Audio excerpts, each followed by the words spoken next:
Vamos então aqui para o nosso estudo do livro Dramas da Obsessão, de Ivone do Amaral Pereira. Nós estamos acompanhando a história de Leonel e os judeus. Essa é a nossa segunda parte.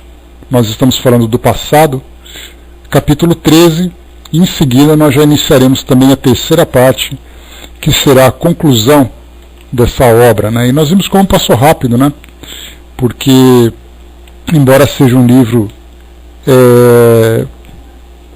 que pareça, né, demandar bastante tempo para a leitura, nós conseguimos não apenas ler, mas também estudar essa obra, tentando tirar dela o melhor proveito desses exemplos que são trazidos para nós. Nós vimos então aqui no nosso encontro anterior, eu vou ler rapidamente aqui os últimos trechos, né, que nós acompanhamos. Lembramos então que o grupo dos inquisidores, soldados, também invadiram a mansão da família Aboab, encontraram provas de que praticavam heresias como novos cristãos que eram, ou cristãos novos.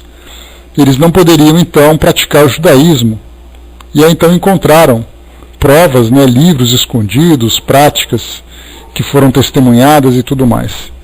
Então, vemos aqui esse trecho que diz assim para nós: encontraram na arca dissimulada no pedestal de mármore do chafariz o livro tradicional da raça, em cujas venerandas páginas toda a família, desde os remotos ancestrais, sorvia energias morais, a consolação espiritual tão necessária nas horas deprimidas pela angústia, como nos dias dolorosos de expectação ante o fim trágico que finalmente chegava.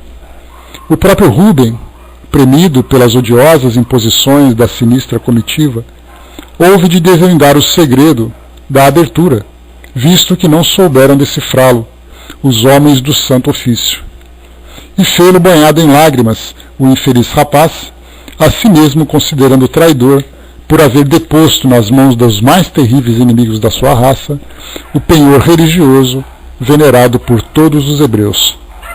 Frei Cosme bofeteou-o, vendo-o relutar em entregar o precioso livro, e o pobre adolescente, irritado, os nervos exaustos por uma expectativa prolongada e uma revolta exacerbada, investiu para ele constatando que lhe tomaram o livro. E tentando revidar a ofensa, cuspinhou-lhe no rosto, ainda mascarado, pregando-lhe ainda os dentes com força na mão, porque fora esbofeteado. Não concluiu, todavia, a expansão dos seus revides. Viu-se tolhido pelos brutais apaniguados do santo ofício, em um minuto amarrado com sólidas cordas, enquanto Esther, desfeita em lágrimas, corria intentando socorrê-lo, e Saulo investia defendendo-o.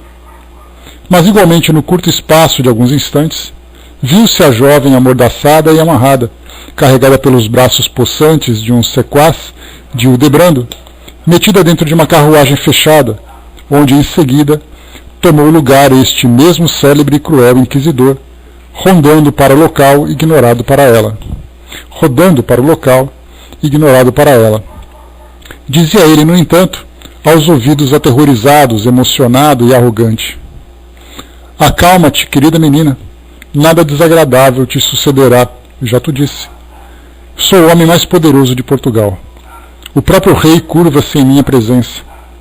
Amo-te e quero-te como um insensato, como um louco. E tu estás sob minha proteção. Será grande, tão poderosa qual uma rainha, se o desejares. Apenas uma condição imponho: ser minha. Consente em me amar também um pouco. Aqui, só para a gente contextualizar, essa família judaica então foi presa, e Dom Hildebrando, que era ali o grande responsável, né, o inquisidor-mor de Portugal naquela época, no século XVI, demonstrava ali, claro, né, todas as imperfeições características de um espírito inferior. Então ele desejava, na verdade, aquela jovem que havia também sido destinada, né, a essa condenação. E rodava a carruagem pelas ruas de Portugal, imersa em trevas. Ficaram para trás, encobertos pelas sombras do pretérito, o lar que ela tanto amava, e fazia a família, o amor, a felicidade. E Saulo e Rubem, manietários, quais ferozes malfeitores, espancados, arrastados, como se não mais fossem do que trapos inúteis, que se incluíam no monturo. Aqui uma observação de rodapé para a gente lembrar. Não era comum a prisão de filhos menores de judeus. O fato aqui narrado parece tratar-se de vinganças pessoais. No entanto, a Inquisição deixava-os, geralmente, ao mais completo desamparo, segundo reza a história. Mas partindo, Esther pudera ainda observar que Saulo gargalhava e chorava, bramia e suplicava, afigurando-se que o infeliz adolescente perdera a razão, não resistindo à tensão traumática de uma rude e longa expectativa de desgraças finalmente verificadas. Alguns minutos depois, a jovem hebreia não mais pôde perceber o que se desenrolava ao redor de si e tampouco o local para onde a conduziam, pois desmaiara ao lado de Hildebrando, vencida por violenta emoção. Como nós vimos então, a partir desse capítulo 13, né? Bom dia pessoal que chegou. A partir desse capítulo 13 nós vamos ver tudo aquilo que aconteceu após essa prisão, onde viriam então as torturas e o consequente desencarne dessa família, né? Onde se iniciou, como nós lembramos, né, o processo obsessivo, que durou praticamente 4 séculos, sobre esse Hildebrando, né, esse inquisidor mor, e também aqueles que estavam próximos, né, na traição, aqueles que faziam parte daquela comitiva do Santo Ofício. Não alongaremos a nossa história, descrevendo ao paciente leitor as desmarches do processo de condenação da infeliz família Boabe, o qual, como todos os demais movidos pela Inquisição, foi vergonhoso pela má-fé dos seus executores, injusto e vil, como atestado que era de uma época sombria em que o excessivo ardor religioso, mancomunado com leis civis despóticas e tão apaixonadas quanto ineptas e cruéis, distribuía, em nome da verdade, o vírus de irreparáveis calamidades sociais, esquecido de que a missão da fé, como a da lealdade, seria antes consolar e proteger almas aflitas e inexperientes, encaminhando para o bem e, portanto, para Deus, quantas criaturas desnorteadas pela ignorância se achassem à sua sombra. Aqui uma observação. Nós tivemos alguns registros, né, que acabaram virando livros ou virando filmes, desse julgamento da Inquisição contra esses hereges. Lembrando que naquela época, a partir do momento em que uma família optava em se tornar católica, ela deveria deixar para trás todas as suas crenças, seja ela muçulmana, seja ela judaica, o que era muito comum na Europa naquele período. E a partir do momento em que elas começassem a praticar aqueles rituais da crença antiga, após a conversão para o catolicismo, elas então eram acusadas de heresia. Já os judeus que assumiam a sua posição e se negavam a essa conversão, eles sofriam preconceitos, algumas perseguições, mas eles não eram considerados hereges. Nesses tribunais, nós lembramos também, principalmente nessa época e nessa região, ali na Península Ibérica, onde nós tínhamos a Espanha, talvez o mais cruel conjunto, né, de inquisidores foi encontrado ali, a grande Inquisição espanhola, e também Portugal, que sofria essa influência. Os judeus naquele período, eles eram perseguidos e expulsos, e havia junto à Inquisição, que era esse órgão da Igreja Católica, uma ligação direta com o Estado, ou seja, com a monarquia, tanto portuguesa como espanhola, em que havia um acordo material que a partir do momento em que houvesse o confisco do patrimônio daqueles que eram considerados hereges, esse patrimônio era repartido. E os judeus eram muito ricos naquele período, e naquela região também. Então, era assim como foi colocado para nós, era aquele ato vergonhoso, num julgamento. E nós tivemos, por exemplo, um dos julgamentos mais clássicos da Inquisição, que acabou se tornando filme, e de várias versões, inclusive, foi o de Joana d'Arc. Nós temos ali um filme da década de 1960, tivemos Joana d'Arc de Luc Besson, que foi na década de 1990.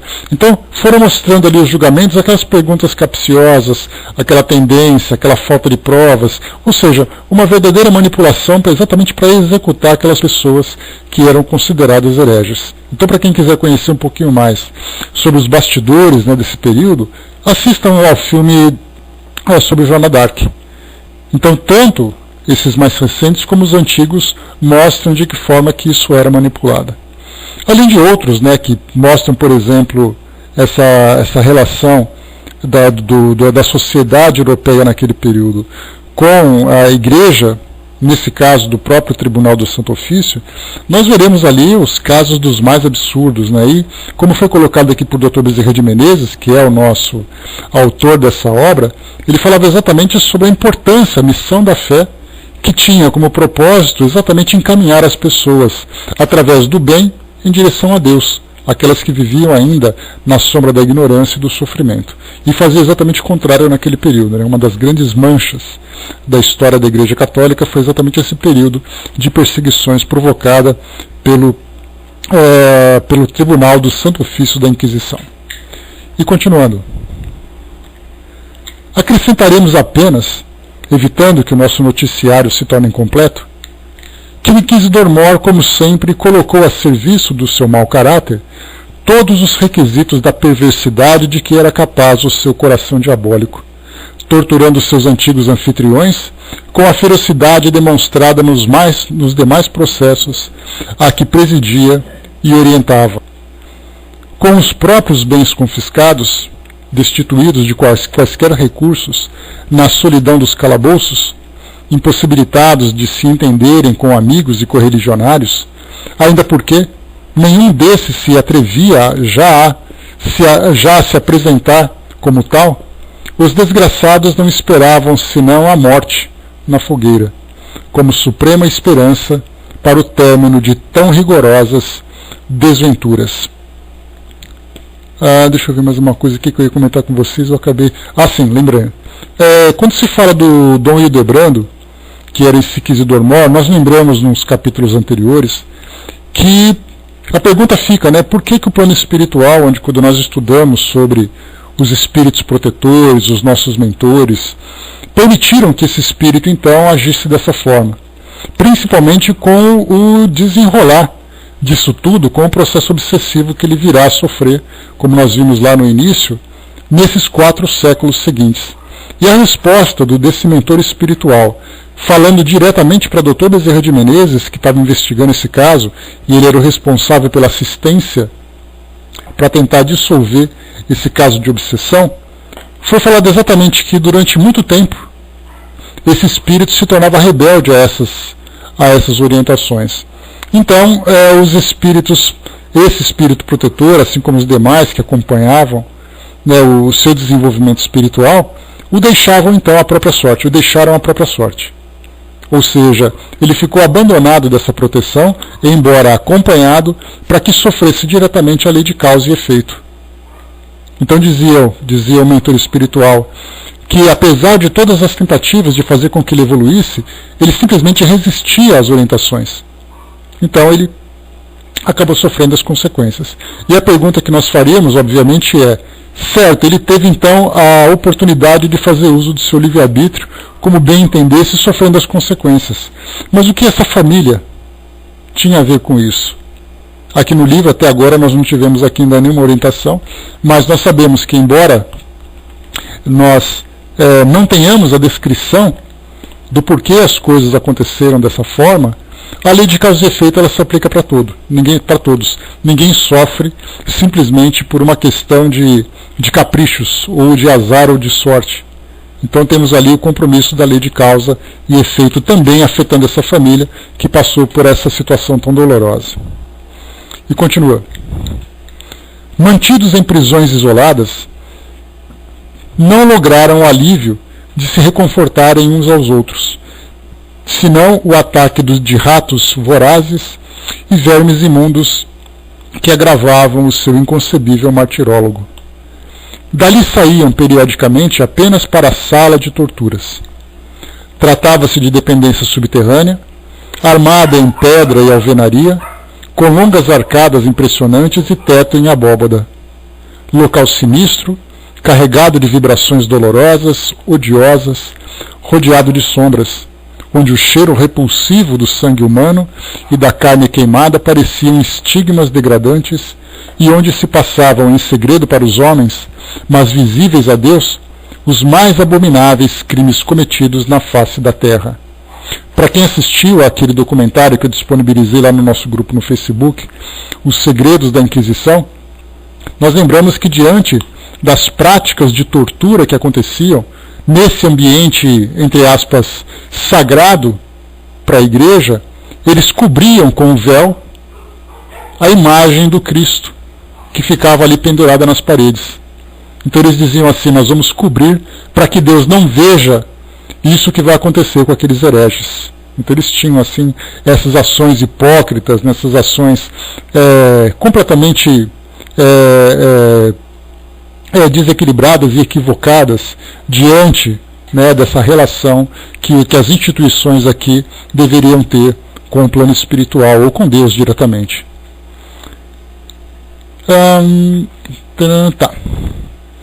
Então, eram submetidos a interrogatórios contundentes, como a outros tantos suplícios, durante os quais os algozes encontravam ocasiões, sempre fáceis para intercalarem sofismas e interpolações soezes,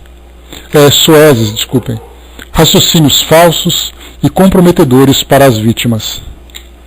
Somente nessas horas cruciantes podiam os infelizes se avistar, à exceção de Esther, que jamais aparecera, e se contemplavam famintos e imundos, esquálidos e deprimidos, atrelados a colunas, a fim de não tentarem sentar. E ali, tendo à frente os demais membros da família, sofriam vexames e insultos, humilhações e tratos de que a Inquisição fora sempre tão fértil em inventar para o suplício de milhares de vítimas que fez durante séculos. Aqui temos uma informação importante, né, que de rodapé, que diz assim para nós. Só um instantinho. Espera aí que eu me perdi aqui.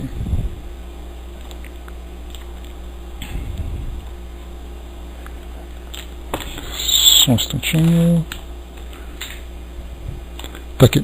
Segundo revelações da história, um desses pavorosos suplícios consistia em colocar a vítima atada a um catre ou mesa e retalhar-lhe as solas do pé, untá-las com azeite e chegar-lhes ao fogo lento. Acossada em tais condições pelos exasperados sofrimentos, a vítima confessava o que seus algozes desejassem, e tal confissão seria o caminho para a condenação à morte na fogueira. Muitos outros suplícios assim atrozes eram praticados. Em Portugal e na Espanha, as vítimas eram sempre de raça judaica. Aliás, nós temos ali vários documentários que já foram criados também para falar exatamente sobre os instrumentos de tortura da Inquisição. Então, aquelas mesas que destroncavam os membros, cortes, queimaduras, azeites ferventes, né, em que as pessoas eram submergidas. Então, assim, a criatividade humana para a perversidade, ela se mostrava de uma forma patente durante esse período em que a Inquisição acabou ali se fazendo presente. Assim foi que, conforme entrevimos no início dessas narrativas. Exato, Zé. Não só lá em Belo Horizonte, mas eu me recordo de ter feito uma visita lá em Ouro Preto, onde nós tínhamos ali no Pelourinho, né, um museu que mostrava ali algumas situações na época da escravidão. Nós tínhamos também da mesma forma esses instrumentos. Só que naquele caso eram instrumentos de suplício. Era castigo para os escravos que fugiam. Na Inquisição, eram instrumentos que foram criados para tirar para extrair daquelas pessoas confissões. Então eram métodos muito mais cruéis. Se a gente acha que os escravos sofreram aqui no Brasil com os castigos que eram praticados, a gente nem imagina o que acontecia na época da Inquisição. E detalhe importante também, em termos de questões históricas, né? Bom dia, Pátio, bom dia, Andréa. Em termos de questões históricas, a gente lembra que a Inquisição não atuou aqui no Brasil. Ou seja, aqueles que eram condenados por algum tipo de heresia aqui no Brasil, eles eram levados para Portugal e lá então eles eram castigados. Então os livros históricos mostram exatamente isso. A Inquisição aqui no Brasil ela não atuou. Isso não tira o Brasil, claro, né, da rota dos países que cometeram tantos delitos, porque nós tivemos a escravidão aqui, que trouxe para nós a nossa cota de débito do passado. Né? E continua. Aboabe e os filhos tiveram as unhas e os dentes violentamente arrancados, as carnes dos braços e coxas e as solas dos pés queimadas com tenazes em brasas, os punhos retorcidos e deslocados, suplícios esses lentos que não matavam com rapidez, mas torturavam até o paroxismo do horror, afirmando os mandatários da execrável instituição que semelhantes tratos seriam antes benemerentes, porque predisporiam as almas hereges ao próprio salvamento nas sombras infernais depois da morte. Ou seja, né, o desequilíbrio era tamanho naquele período que eles achavam que torturando a pessoa e fazendo com que ela confessasse do fundo do coração o erro que ela praticasse, ela seria salva do inferno. Esse era o entendimento da época. Tão patético martirólogo estendeu-se por 6 longos meses, durante os quais nem sequer um aceno de esperança viera suavizar as trevas em que se convertera a existência do desgraçado Timóteo e seus 3 filhos, e ainda o velho Gabriel, que fora o primeiro a sucumbir. Gabriel, então, era aquele servo que tinha acompanhado um dos filhos de Timóteo para tentar fugir de Portugal em direção à Espanha, à Itália, e eles foram presos na Espanha e devolvidos para Portugal, onde seriam então torturados também por essa prática de heresia. Então era Timóteo, que era o rabino, os 3 filhos e a sobrinha Esther, que estava ali em poder de Hildebrando, né, para satisfazer os seus desejos. Suplicava aquele invariavelmente que lhe despedaçassem o corpo, torturando-o ainda com maiores requintes de crueldade, mas que poupassem seus filhos, que eram cristãos e inocentes de quaisquer faltas contra a Inquisição, que lhe dessem, por misericórdia, notícias de Esther, por cuja sorte se exasperava de ansiedade e terror. Mas respondiam-lhe os verdugos com bofetadas e torturavam os 3 jovens ainda mais caprichosamente em sua presença, causando ao desgraçado pai, a quem mantinham atrelado a uma coluna de pedra, os paroxismos de raiva e da desesperação. Hercúleo e enérgico, Joel resistia aos tratos terríveis, não obstante a extenuação que diariamente se acentuava, esperançoso até final de algo indefinível que os libertasse, permitindo-lhe investigar o paradeiro da noiva, a fim de socorrê-la e poder vingar-se. Saulo e Rubem, no entanto, enlouqueceram ante a crueza dos sofrimentos, dada a extrema juventude que favorecia choques nervosos irremediáveis, havendo o último sucumbido atrelado à coluna, ou pelourinho, diante do pai e dos irmãos, enquanto o outro expirava dias depois, ambos se livrando assim da morte pelo fogo, mas não escapando da incineração do cadáver em vistosos autos de fé em praça pública, como era de praxe nos códigos da execrada instituição. Então os autos de fé, eram aqueles momentos em que havia uma condenação pública feita em praça, né, para que todos pudessem acompanhar. Então tinha todo um ritual oficial, como Kardec mesmo, ele descreveu o auto de fé de Barcelona, quando os livros da doutrina foram queimados naquela cidade, depois dele enviar para um amigo que morava na Espanha, né, ali tendo a origem lá na França. Então mostrava ali que tinha o escrivão, tinha a testemunha, todo aquele ritual oficial para que isso acontecesse.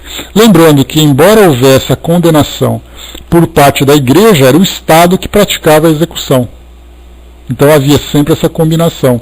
A igreja condenava e o Estado levava ali então a essa execução.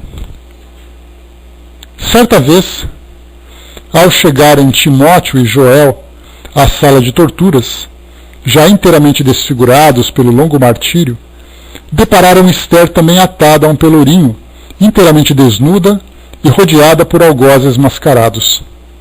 A infeliz judia, em cuja fisionomia se estampava o horror perfeito, suplicava por entre lágrimas e gritos lancinantes que lhe tirassem quanto antes a vida, mas que cessassem de submetê-la às ignomínias com que, na sua qualidade de mulher, se via supliciada. Não apresentava pelo corpo sinais de tratos inquisitoriais, havendo o doutor Timóteo e o filho compreendido no momento a vileza dos sequazes da Inquisição, que geralmente profanavam cruelmente as virgens hebreias antes de atirá-las à fogueira. Experimentando naquele instante um novo gênero de suplício, superior em intensidade a tudo quanto já sofrera até então, Joel, enlouquecido, investiu num instinto impulso no intuito de socorrê-la. Mas vários braços o tolheram, espancando-o, torturando-o, atrelando-o à coluna costumeira.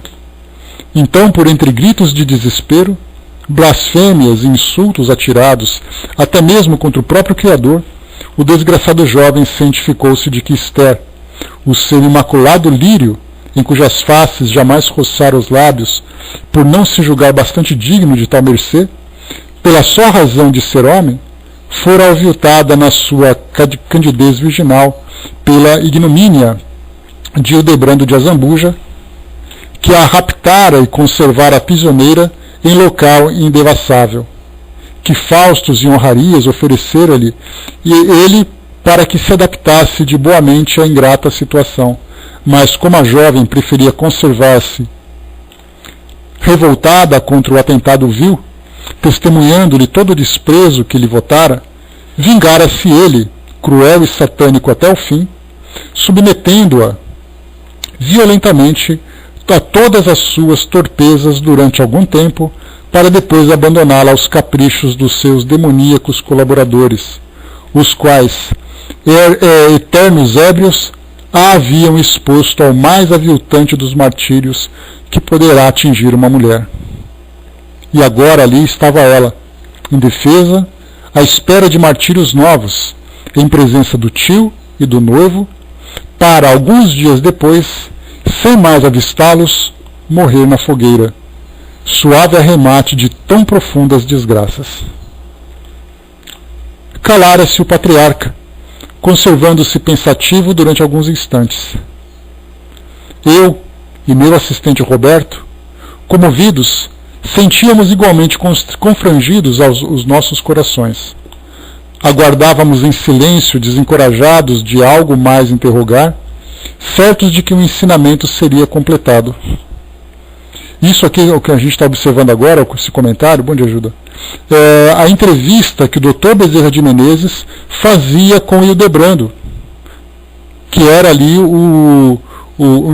com o Timóteo, que era então o rabino, o pai dessa família, que tinha se tornado um obsessor, o líder daquele grupo de obsessores, incluindo os filhos e também ali outros participantes. Então, ao entrevistá-lo para entender exatamente a história do porquê dele ter se tornado esse grande obsessor, que desejava realmente acabar com aquela família, como ele já conseguiu ali numa parte, né, já que o Joel, que era o Hildebrando no futuro, cometeu suicídio, e também aquele que era o traidor, que se tornou sua filha, que também cometeu suicídio, e outros que poderiam também cometer o suicídio, que era a intenção dele, ele então trouxe esse relato. E foi aí então que o Dr. Bezerra de Menezes comentou, né, calara-se o patriarca, que era exatamente ali o Timóteo, que era o rabino, que morreu executado na Inquisição, conservando-se pensativo durante alguns instantes. E aí Dr. Bezerra de Menezes coloca: eu e meu assistente Roberto, comovidos, sentíamos igualmente confrangidos os nossos corações. Aguardávamos em silêncio, desencorajados de algo mais interrogar, certos de que o ensinamento seria completado. A dona de mim colocou: estou aqui pensando, né? Dizem que colhemos o que plantamos. Teria esse povo sofredor feito algo de ruim? A gente não sabe muitas vezes, dona de mim, o porquê das coisas acontecerem em termos de fato. Quais são os fatos do passado que resultaram nesses fatos do presente, vamos chamar assim. Mas a gente sabe que a lei de causa e efeito sempre traz de volta aquilo que nós cometemos de infração como um processo pedagógico divino, como a gente sempre comenta. Então, não tem nenhum relato para nós aqui. Talvez mais para frente faça algum comentário. Então vamos aguardar para ver se a gente entende por que essa família sofreu tudo isso. Mas se sofreu, tendo agora pela fé, que é exatamente essa motivação que nós temos, para compreender exatamente dos sofrimentos, das situações que acontecem aqui na nossa vida, no mundo físico e também no mundo espiritual, pela fé nós entendemos que essa lei é justa, que ela alcança a todos com o propósito de fazer com que nós cresçamos. Então, se essa família sofreu tudo isso, seja por uma prova, seja por uma expiação, era uma necessidade que ela tinha. Claro que nós gostaríamos muito de ter respostas, para entender exatamente tudo isso. Mas nem sempre as respostas chegam para nós, pelo menos nesse momento. E diz para nós aqui então: bom dia, fraterna. Dentro em pouco, efetivamente, a respeitável entidade, após um aceno que interpretaríamos como uma tradução de um profundo pesar, continuou bondosamente, oferecendo-nos o ponto final das suas informações. Então Timóteo aqui continua agora contando para o Dr. Bezerra de Menezes a história que o transformou, assim como também a toda a sua família, nesses obsessores, né? Com exceção de Esther, que nós lembramos que, embora ela tenha sido torturada, humilhada e executada pela Inquisição, ela não se revoltou contra esse processo todo e acabou simplesmente se distanciando de tudo isso, se tornando um espírito livre dessa raiva, desse ódio do passado. Somente então Timóteo, né, e os 3 filhos que acabaram perseguindo e o debrando durante todos esses séculos, inclusive em encarnações diferentes. Resta-me acrescentar ainda, diz aqui então Timóteo, né? Resta-me acrescentar ainda, ao noticiário que me deste a honra de requerer, que o infeliz Timóteo, esse obsessor intransigente, que há 4 séculos persevera na vingança, esse inimigo implacável de Leonel e família, o qual tendes a colar, hospedado na vossa agremiação terrena de estudos e trabalhos beneficentes para um devido supremo entendimento, foi levado à fogueira com seu filho Joel, poucos dias após a cena última, ignorando o paradeiro da pobre Esther. Encontravam-se já semi-mortos pelos maus tratos sofridos e meio dementes de dor e desesperos. E morreram por entre revoltas e blasfêmias, repudiando a própria crença em Deus ante o destino que tão adverso lhes fora, possuídos de um ódio demoníaco por seus perseguidores e algozes, ódio e revolta que deveriam cavar para ambos e os demais filhos um abismo de trevas que se alonga já por 4 séculos.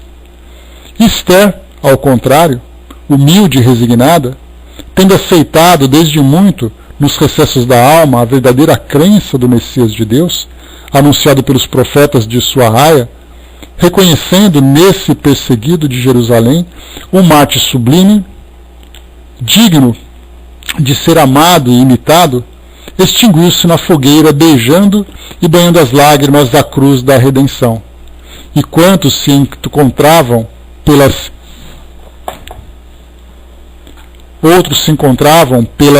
imediações do patíbulo crepitante, afirmavam tê-la ouvido cantar, com voz serena e muito meiga, os olhos fixados no espaço, como prelibando a satisfação de uma realidade compensadora e empolgante aqueles salmos queridos que faziam o encantamento espiritual da família Boabe durante os serões saudosos e tão doces sob o frescor das oliveiras do antigo lar judaico.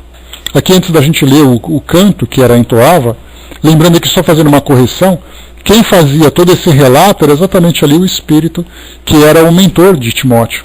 Não era o Timóteo, porque o Timóteo ele se encontrava, na verdade, ali acolhido pelo centro espírita, lá em Minas Gerais, onde foi solicitada aquela ajuda para acabar com esse processo obsessivo, assim como também parte da sua família. Então, a gente lembra da estratégia que foi relatada no começo da nossa história. Então, o Dr. Bezerra de Menezes tinha ali Roberto, que era o assistente, e também depois nós tínhamos aquele espírito que era, me esqueci o nome dele agora, mas a gente lembra já, que era ali aquele líder daquele grupo de ex-árabes que se transformaram em indígenas numa encarnação seguinte, e ali então atuavam como aquela milícia para proteger, para defender aquele que era o obsediado. Então esses dois grupos, aquele que evangelizava e aquele que trabalhava de uma forma mais ostensiva. A estratégia era inicialmente afastar da família de Joel, que se encontrava ainda encarnada, tanto Joel, que era um suicida, como a filha, que era um suicida. Porque a presença deles junto à família trazia, então, aquela vibração negativa, desequilibrando cada vez mais ali os seus familiares. E o segundo processo seria afastar os obsessores. E aí, então, Timóteo, que era o líder dos obsessores, foi afastado, os filhos também, e Esther, que era aquela solicitante, uma das solicitantes que pediu ao Dr. Bezerra de Menezes para que ajudasse ali a sua família. E aqui então faz para nós o canto entoado que é entoado por Esther. O Senhor é meu pastor e nada me faltará. A suaves campos me guiou e me conduziu a fontes de água fresca e pura. Isso, só esse trechinho que ela lembrou aqui. A partir dali então ela desencarnou. Agora aqui a gente vai para a conclusão, já que vimos que todos desencarnaram. Então até aí nós vimos ali, primeira parte então que nós lemos, bom dia Francis, a primeira parte que nós vemos era exatamente ali a obsessão acontecendo. A segunda parte nós acompanhamos a história do início dessa relação entre esses dois grupos, o grupo de Timóteo como o grupo de Hildebrando, e agora a terceira parte, que é exatamente a conclusão, para trazer para nós essa descrição de como foi a chegada de todos no plano espiritual e como eles se comportaram. Capítulo 1, aqui da nossa, então, conclusão. Uma vez desencarnada, prosseguiu finalizando a entidade protetora. Após os primeiros meses de perturbações e desesperações, a família Boabe reuniu-se através das correntes espirituais de afinidades e simpatias, exceção feita de Esther, cujos pendores delicados e evoluídos a encaminharam naturalmente para agrupamentos apropriados ao seu grau de evolução. Os demais permaneciam nos próprios ambientes trágicos de Portugal e, o que mais doloroso ainda se tornava, residindo, como dantes, no próprio domicílio que tanto queriam, agora de propriedade de Azambuja, que ardilosamente o requerera para o erário público como pagamento de dívidas insolvidas pelos condenados. Então já vimos aqui como foi ali qual foi o encaminhamento que esses espíritos tiveram. Esther, então, que era realmente um espírito que já demonstrava maior doçura, maior equilíbrio, maior elevação, apesar de toda a tortura que sofreu. Peri, obrigado Márcio, Peri então era o espírito que era o líder daquele grupo, aquela milícia de índios que ajudava o Dr. Bezerra de Menezes no trabalho, né, dessa separação dos obsessores com a família de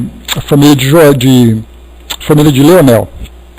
E Roberto era o assistente do Dr. Bezerra de Menezes, que trabalharia então com essa parte de evangelização. Então, Esther, se separando, né, após a desencarnação, foi naturalmente atraída para o grupo de espíritos com quem tinha afinidade, espíritos mais evoluídos, espíritos mais equilibrados, mais sábios.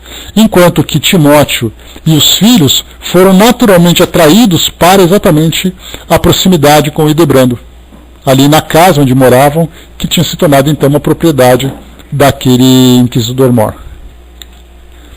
Revoltados e odientos, destituídos agora da confiança tradicional da crença ortodoxa em Moisés e os profetas, em seus sentimentos apenas bruxeleava a ideia imprecisa de um ente supremo a que não compreendiam e ao qual, por entre gritos e blasfêmias, invocavam para que os inspirasse na vingança contra os destruidores da sua felicidade e de suas vias carnais, isto é, Hildebrando de Azambuja, Fausto e Cosme de Mirandela, que eram os dois sacerdotes que ajudavam Hildebrando, o Dom Hildebrando, na Inquisição, a Condessa Maria de Fauro, que os entregara à Inquisição, e o espião João José, que era exatamente aquele cigano, que depois se tornaria, no futuro, filha de Hildebrando, que seria o Joel.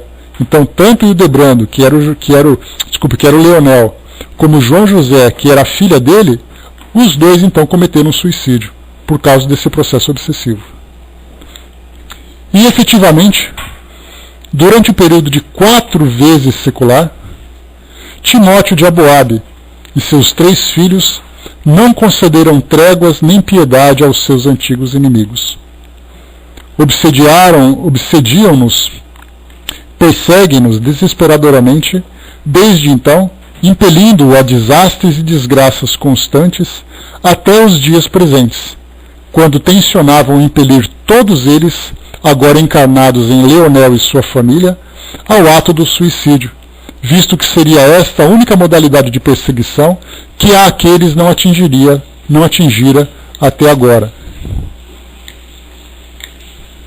Só um instantinho.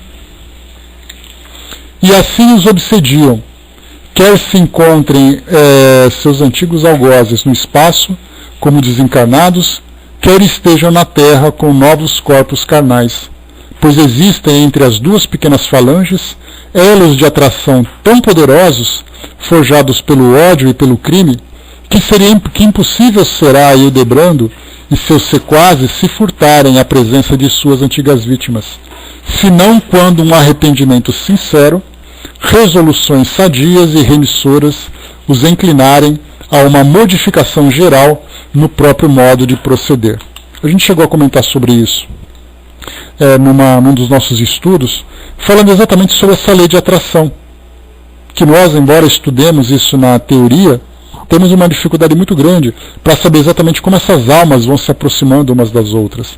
Chegamos até a trazer como aquele exemplo, que famílias se formam aqui entre os encarnados de espíritos que eram inimigos, vorazes, ferozes também no passado, acabavam reencarnando numa mesma família. Maridos, filhos, companheiros, enfim, estavam todos juntos, que eram atraídos simplesmente por essa força que foi criada por essa afinidade. Então aqui, esse grupo estava ali constantemente se aproximando. O antigo Rabino e seus filhos, no entanto, até o presente não concordaram com o novo ensejo reencarnatório, a despeito das ocasiões valiosas que piedosos agentes do bem, incumbidos pela espiritualidade de aconselharem os caracteres rebeldes e endurecidos à emenda dos próprios erros, lhes têm proporcionado. Aqui é importante lembrar que foi feita então a proposta de reencarnação para esse grupo e eles se negavam a fazer. Então nós vimos assim que a gente fica se perguntando, mas o plano espiritual não poderia fazer isso obrigatoriamente, de uma forma compulsória? Poderia, mas em que situações isso acaba se aplicando? Exatamente ali que a gente não tem essa compreensão ainda. Porque existem métodos, existem momentos, existem estratégias do plano espiritual que vai ajudar a todos os envolvidos. Porque ao mesmo tempo que essa família não foi retirada do processo obsessivo para uma encarnação compulsória, nós observamos também que não houve por parte de Hildebrando e todo aquele grupo com o qual ele tinha praticado aqueles erros todos, também não havia arrependimento. Então não adianta você forçar uma situação de tirar aquele que está buscando a vingança, se aquele que cometeu o erro também não se arrepende do que fez. Então nós temos aí uma dificuldade muito grande de entender esse equilíbrio dentro dessa lei de causa e efeito que é aplicada sobre todos eles. Mas, enfim, foi proposto, então, pelos agentes do bem, como foi colocado por Dr. Bezerra de Menezes, a oportunidade de reencarnação, para que eles pudessem se refazer e recomeçar. Era uma proposta de dizer, olha, se você fizer isso, você vai conseguir se libertar desse ódio. E a resposta provavelmente era, mas nós não queremos nos libertar desse ódio. Nós queremos fazer com que ele seja derramado todo sobre aquela família e sobre aquelas pessoas. Vamos lá. Descrentes da misericórdia do próprio ente supremo, de cujas leis que não compreendem se ressentem muito pelo muito que sofreram, não acreditando em amigo e na própria em amigos e na própria justiça, uma vez que presenciaram em Portugal governantes cruéis cometerem iniquidades contra os próprios súditos, mancomunados com hordas assassinas que se proclamavam intérpretes da verdade, as quais se valiam do poder adquirido à sombra da religião e da prática de todas as paixões vis, repelindo toda a possibilidade de instrução filosófica fornecida pelos instrutores espirituais para um trabalho de reforma e esclarecimentos em si mesmos, a fim de que a compreensão das soberanas leis da criação os levassem à meditação, à conformidade e ao respectivo progresso, aliaram-se no invisível a falanges obsessoras, que, endurecidas no mal, espalham os germes da desgraça por onde passam e encontram afinidades. E por esses instruídos e adestrados, vêm durante tão longo tempo, cobrando a seus antigos algozes todas as lágrimas que eles próprios e os seus compatriotas choraram desde o primeiro dia em Lisboa até o presente. Aqui um ponto importante. Bom dia, Márcia. Bom dia, Sandra. Aqui um ponto importante também para destacarmos. Existe uma semelhança muito grande entre aquilo que acontece no mundo físico, aqui no nosso mundo material, e no plano espiritual. De pensarmos, por exemplo, quando a gente vê um indivíduo sendo preso por um crime que ele cometeu, ele vai para uma penitenciária e ali, como se diz popularmente, é ali a escola do crime. Então, tudo aquilo que ele já sabia em termos de perversidade, ele acaba aperfeiçoando naquele ambiente, né, nas relações que ele acaba criando e vivendo junto àqueles outros que estavam lá. No plano espiritual, nós temos aquele que tem ódio, se aproxima com outros que também são odiosos, e ele acaba aprendendo e se desenvolvendo cada vez mais nessa prática. Por isso, então, ele se aliaram, como foi colocado aqui para nós, a falanges obsessoras. E aí, então, eles foram aprendendo cada vez mais. Então foi colocado, e por esses instruídos e adestrados, vem durante tão longo tempo cobrando aos seus antigos algozes todas as lágrimas que eles próprios e com seus compatriotas choraram desde o primeiro dia em Lisboa até ao presente. De outro modo, os antigos inquisidores espíritos, com efeito, maldosos, afeitos ao erro, igualmente endurecidos, absolutamente não se preocuparam com a própria regeneração até o momento, tratando de lealmente se voltarem para Deus, a fim de resgatarem o mal passado através de realizações benfazejas, em vez de o fazerem na expiação dolorosa. Têm, ao contrário, revidado as hostilidades sempre que possível, quando desencarnados, muito embora o terror que nutrem pela presença de suas desgraçadas vítimas do século XVI, agora transformadas em algozes. Então, mesmo diante da presença desses obsessores, eles não têm a intenção de se transformarem, ou seja, de se perdoarem. E quando nós falamos sobre esse ódio que esse espírito demonstra, né, fato que Dona Ivone, que é aqui a nossa médium, não teve um contato direto com ela, vocês se lembram naquele livro que nós lemos, Devassando o Invisível,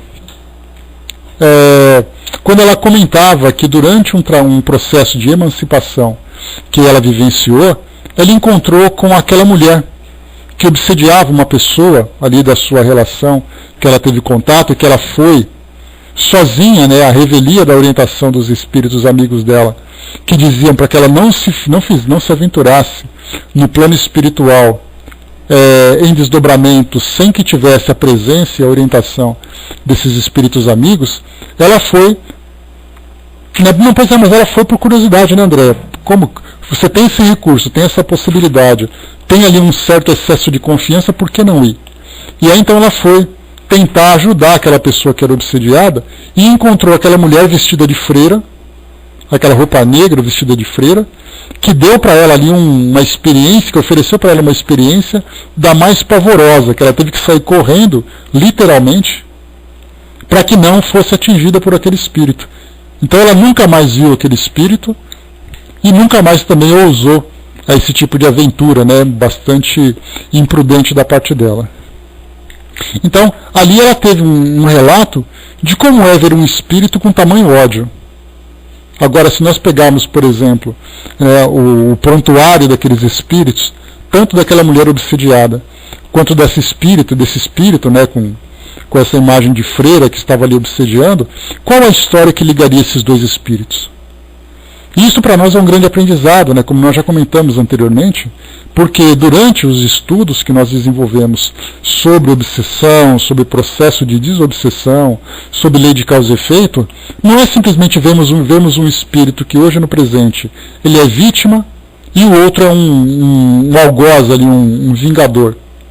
Nós vemos ali espíritos que foram comprometidos no passado, que viveram experiências que nós simplesmente não compreendemos. Guerras, questões religiosas, questões afetivas, questões de traição, não apenas traição matrimonial, mas traição de confiança em diversas situações. Basta a gente ver, por exemplo, que nesse fato que a gente está lendo, João José era um espírito que se colocou como serviçal, que traiu a confiança da família. E acabou se tornando vítima dessa obsessão também. Então tudo tem a sua história. Então, entendendo a história, nós começamos a entender o comportamento das pessoas e depois fica mais fácil de tentar ajudar. Então, para quem trabalha de obsessão, esse aqui é um grande exemplo de entendermos que você não está vendo um espírito perseguidor. Você está vendo uma vítima do passado que busca ali justiça com suas próprias mãos. Continuando. E tais vêm sendo as batalhas verdadeiramente infernais que se desenrolaram desde aquela malsinada época entre essas falanges litigantes, de que Azambuja e seus acólitos, sentindo-se inferiorizados nos ardis para o revide das represálias, organizaram no invisível uma como associação defensiva contra os aboabes, e após 1000 tentativas e peripécias para se furtarem aos choques constantes daqueles, reencarnaram juntos, criando uma família carnal na terra, por afinidades passadas, como unidos haviam sido no pretérito pela cumplicidade nos crimes praticados. E o fizeram nas seguintes posições de responsabilidades e descendência, automaticamente inspirados pela consciência culposa de cada um. Agora a gente vai entender a genealogia que foi elaborada, que foi desenvolvida por esses espíritos. Quem era quem e por que eles se juntaram dessa forma. E o Debrando, então, que era o Inquisidor Mor, tinha ali também João José, que era aquele traidor, tinha ali aqueles dois outros espíritos que eram seus assessores, e aí então todos eles foram perseguidos e no futuro acabaram se tornando vítimas dessa obsessão. E aí então, no plano espiritual, como foi relatado por esse espírito, ele falava que exatamente como uma forma de se protegerem, se juntaram numa encarnação futura.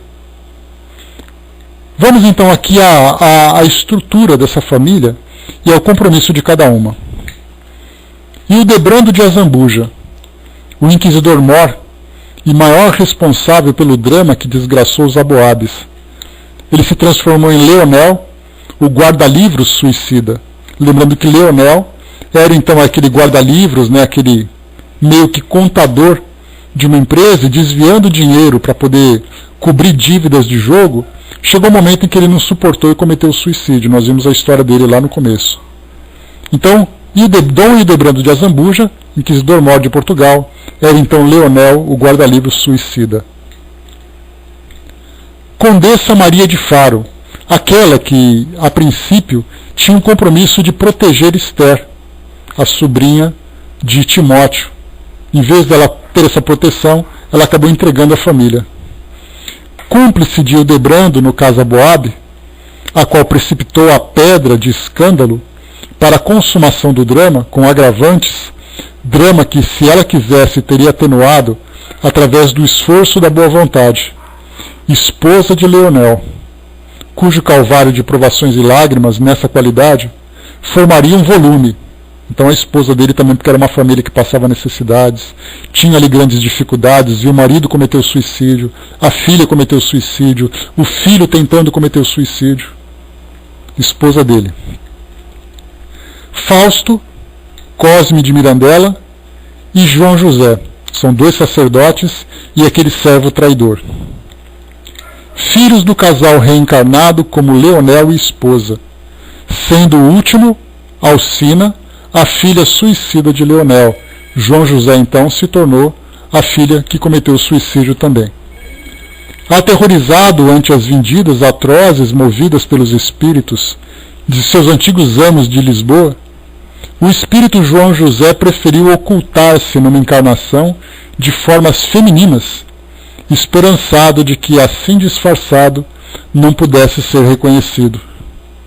Enganou-se, porém, visto que sua própria organização física a traiçoou, modelando traços fisionômicos e anormalidades físicas idênticos aos que arrastara na época citada. Lembrando que ele tinha uma deficiência numa das pernas, quando era aquele servo, e como filha de Hildebrando, filha de Leonel, também trazia essa imperfeição, além de uma aparência repugnante diante dos padrões de beleza que aquela sociedade acabava exigindo, né? Ou cultivando. Enganou-se, visto que sua própria organização física, a organização psíquica, a traiçoou, modelando traços fisionômicos e anormalidades físicas idênticos ao que arrastara na época citada. Encontrou-se, de outro modo, enredado em complexos físicos, oriundos da mudança de sexo, anormalidades sexuais e mentais fáceis de fornecerem pista de reconhecimento ao obsessor.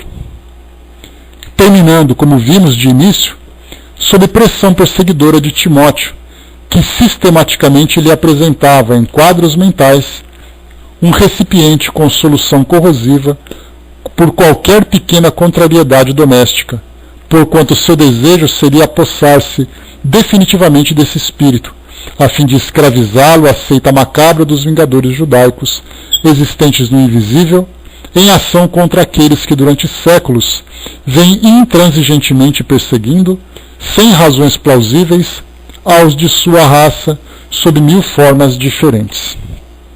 Então vimos aqui a estrutura dessa família, já organizada, né, trazendo ali as características e personalidades do passado. Aqui no capítulo 2, deixa eu ver aqui o tamanho dele. É um capítulo longo, que eu não sei se... Acho que dá sim, vamos lá. Capítulo 2. De posse de tão preciosas informações, estabeleci, aqui o Dr. Bezerra de Menezes falando agora, estabeleci o único programa lícito perante as leis da fraternidade. Tentar a reeducação dos litigantes à base da cristianização de suas individualidades espirituais, muito embora estivesse certo de que o aprendizado que seguiria apresentar-se-ia longo e espinhoso, através de uma ou mais reencarnações. Seria tarefa árdua para nós outros, o que deveríamos aconselhar e instruir, auxiliando-nos no reajustamento indispensável, mas seria necessário, imprescindível que assim fosse, e tanto eu como meus dedicados companheiros de trabalho estávamos dispostos a tentar o certame, uma vez que outro não seria nosso dever de cooperadores do grande mestre Nazareno.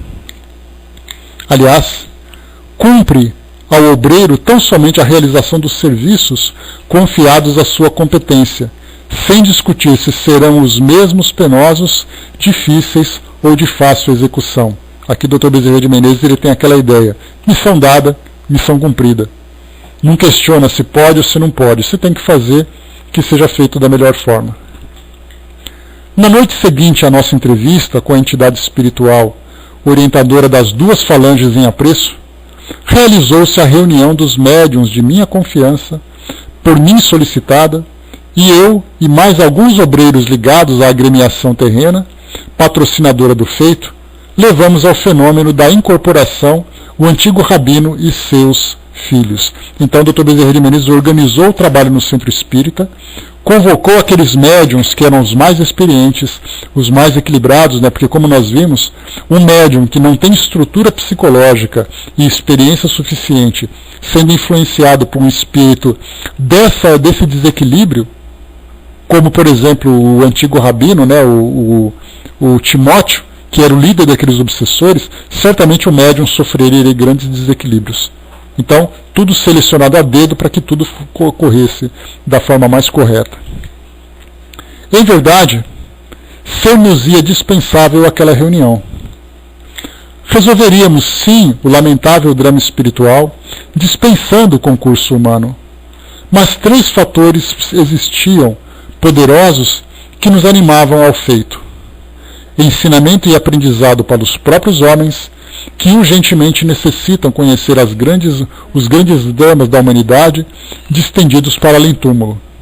Segundo, ensejo de progresso para os médiuns e cooperadores terrestres nos setores da fraternidade, que assim se habilitariam à prática de inestimável feição da beneficência. E mais facilidade para a conversão dos espíritos endurecidos, dos endurecidos espíritos, diante do fenômeno mediúnico espírita, cujo aspecto impressionante é de grande importância para um desencarnado. Então aqui o que a gente tira de proveito é que, conforme o professor Severino Celestino comentou numa das suas entrevistas, e nós já falamos sobre isso também aqui no nosso grupo, os espíritos dependem essencialmente dos encarnados para alguma realização no plano espiritual. As curas, por exemplo, dependem de médiuns de curas e centros espíritas. Se dependem, como eram feitas as curas antes da formação dos grupos espíritas? Como os espíritos atuavam? Então, sem dúvida nenhuma, seria possível fazer isso no plano espiritual. Mas a partir do momento em que existe essa porta para proporcionar esse intercâmbio entre mundo espiritual e mundo físico, certamente todos poderiam aproveitar, até porque os desencarnados que sofrem como vítimas ou como algozes de algum processo de obsessão, eram espíritos encarnados. Então nós, tendo conhecimento dessas histórias que chegam do plano espiritual, nós começaremos então a transformar a nossa vida desde já para evitar que nós tenhamos um futuro doloroso. Não precisamos aprender com a prática. Como lembra aquela mensagem? Os espíritos sábios são aqueles que aprendem com os erros dos outros. Então esses livros trazem para nós exatamente esses exemplos, esses modelos. Primeiro então, aprendizado para os homens, para nós que somos leitores, que conhecemos, que ouvimos as histórias, que apreciamos esses relatos. Segundo, os próprios médiuns que aprenderiam através dessa experiência poderiam desenvolver suas habilidades nesse trabalho de desobsessão. E terceiro, fazendo com que os próprios espíritos colocados diante de si, através da mediunidade, poderiam então aprender e a compreender exatamente aquilo que acontecia. Então esse último, por exemplo, mais facilidade para a conversão dos endurecidos espíritos, diante do fenômeno mediúnico espírita, cujo aspecto impressionante é de grande importância para um desencarnado.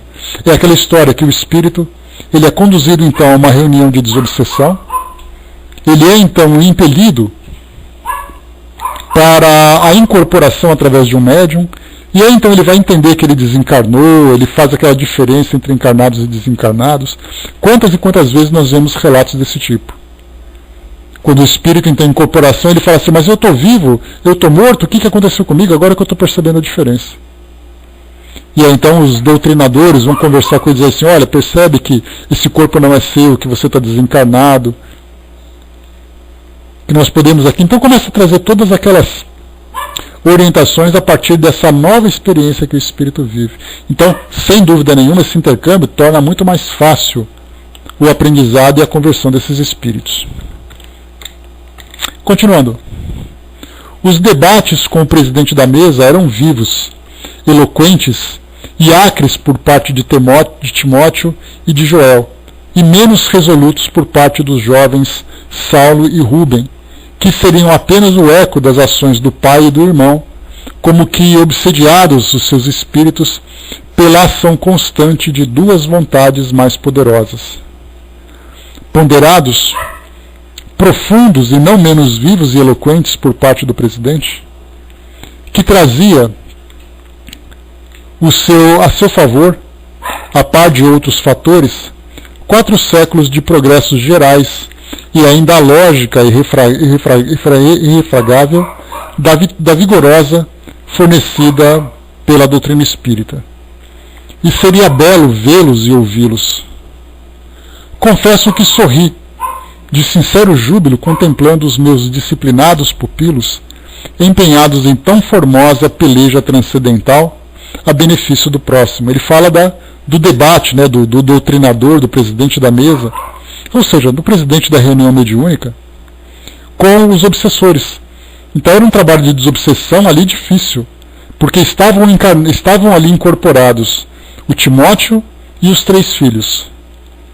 Timóteo e o filho mais velho eram aqueles que tinham muito mais conhecimento e muito mais argumentos. Já os 2 filhos jovens apenas seguiam aquilo que a influência dos demais acabava proporcionando. E o coração, se me dilatando em fervoroso desejo da vitória do amor, acionei intuições ao presidente dos trabalhos, auxiliando-o o quanto possível no generoso empreendimento.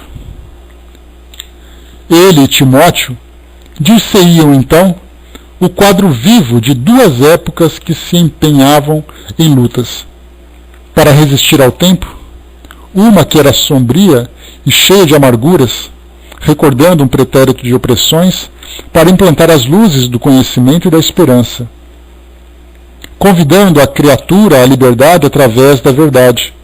A outra, que trazia o futuro por fanal sobre as alegrias do Consolador.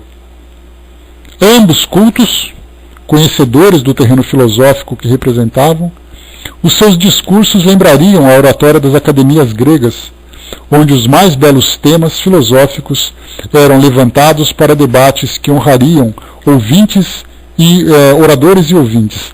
Aqui o que ele fala é que Timóteo, embora na condição de obsessor no presente, naquele presente, ele era um rabino. Então ele tinha conhecimento sobre as escrituras, tinha ali argumentos muito sólidos. Era como Jesus, por exemplo, na época em que ele foi debater com os doutores da lei. Tinha conhecimento. Então nós tínhamos aquele que era um rabino e aquele que era um espírita conhecedor dessa base que nós estudamos hoje.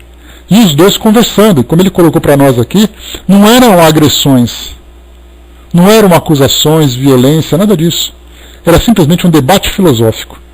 E como ele lembrou aqui, né, como na época, nas academias gregas, onde ali a retórica era aquilo que era mais utilizada.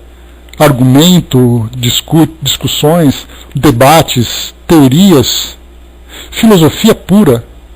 Então, o Dr. Bezerra de Menezes via ali aquelas conversas, dava aquela sopradinha de vez em quando, para ajudar ali o presidente da mesa, né, porque não era apenas um debate, havia necessidade de um trabalho de reforma, de fato. E ali então ele auxiliava com inspirações aquele que era o presidente. Em 2 horas de argumentações se escoaram,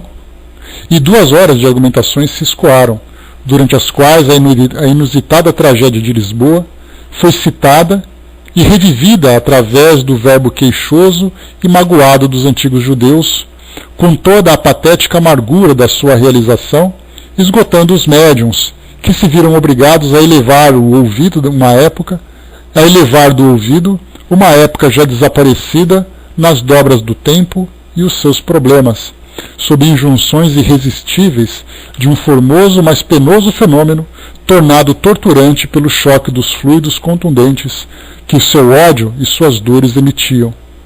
Aqui o que a gente vê é 2 horas de debate com espíritos com aquele teor vibratório, conversando, argumentando, relembrando de tudo isso, o médium, como mero instrumento, sofrendo a influência dos espíritos, revivendo aquelas emoções, revivendo aquelas mesmas imagens que eram projetadas em suas mentes durante 2 horas. Então a gente vê o trabalho necessário de escolher realmente quais eram os médiums mais preparados. Um outro médium qualquer poderia facilmente ter simplesmente desmaiado durante o processo, ou ter simplesmente se deixado levar pelo desequilíbrio dos espíritos. Mas subitamente surgiu Esther, em plena reunião, tornando-se visíveis aos comunicantes e videntes. Ou seja, ela se apresentou ali, mas ela não era vista naturalmente pelos encarnados. Ela não estava materializada, né? Ela simplesmente estava ali, ela era percebida por esses espíritos.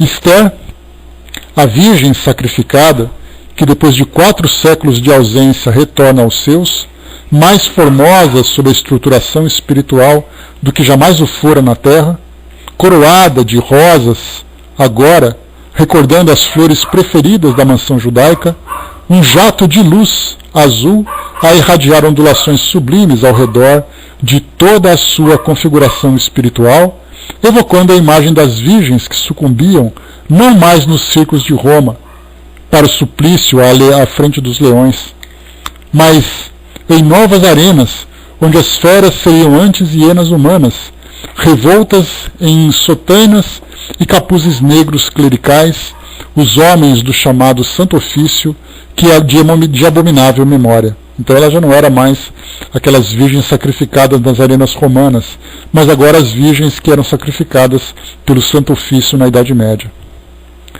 Tomadas de um deslumbramento que tocava as raias do pavor, as 4 individualidades endurecidas se detiveram nos enunciados de revolta. Quedaram-se respeitosas, concentradas na felicidade inapreciável de revê-la e de ouvi-la, pois dizia-lhes, murmurando docemente, como numa cavatina angelical: sim, meus amados de outrora, meus amados de hoje e de sempre, eis-me novamente convosco, para nunca mais nos separarmos. Mas para que tão grandiosa aventura se concretize, necessário será que eu vos recorde um sagrado dispositivo da lei da nossa raça, a lei suprema, fornecida por Javé, o Deus de Israel, o maior profeta dos hebreus, nas sagradas escarpas do Sinai, estatue como principal dever dos filhos de Abraão este mandamento, que encerra todos os demais, que os homens e os espíritos deverão observar para serem agradáveis ao Criador. Amarás o Senhor teu Deus de todo o teu coração, com todas as suas forças, com todo o seu entendimento, e o próximo como a ti mesmo. E não o ódio secular que vindes alimentando em vossas almas, para a desgraça vossa e impossibilidade de nossa própria felicidade. Se os vossos inimigos do passado faliram no cumprimento desse dever, deixando de observar o dispositivo supremo do Código Divino, e assim, ofendendo-vos profundamente, também infringistes o mesmo sagrado dispositivo, odiando e revidando ofensas. 4 séculos são passados, meus amados, desde a noite terrível de nossa prisão em Lisboa. Dom João III, outrora cruel e desumano, encontra-se agora em franco ressurgir para a redenção do seu espírito, através de operosidades generosas e heróicas em torno de povos e falanges sociais, pois à frente da lei suprema, aquele que muito errou, muito deve construir de aproveitável e excelente, para expungir, com o inverso do que praticou outrora, as sombras que lhe aviltam a consciência. e ele o tem feito através das reencarnações, pelas vias da abnegação e do sacrifício, inspirado num arrependimento construtivo. Depois de horas desesperadoras nos mais negros remorsos, em que também conheceu o amargor das lágrimas derramadas por aqueles a quem perseguiu através das leis que criou, sofreu ele próprio, com agravantes terríveis, o rigor das mesmas leis, em encarnação obscura e humilde, que posteriormente tomou em Portugal mesmo, nascendo em círculo familiar da própria raça que ele tanto perseguiu, para provar o desacerto das leis e instituições que por ele próprio criadas. E durante todo esse tempo, enquanto o tirano arrependido do mal tratava de se erguer para novos ciclos de progresso, vós, que erais honestos e bons, mas não possuíeis boa vontade para perdoar e esquecer as ofensas recebidas, permanecestes estacionários no ódio, cristalizados na prática das vinganças, e tanto odiastes e tanto feristes, revidando ofensas, que auxiliastes o progresso e a emenda dos vossos próprios inimigos de outrora, os quais hoje já se encontram em melhores condições morais perante a lei suprema do que vós outros.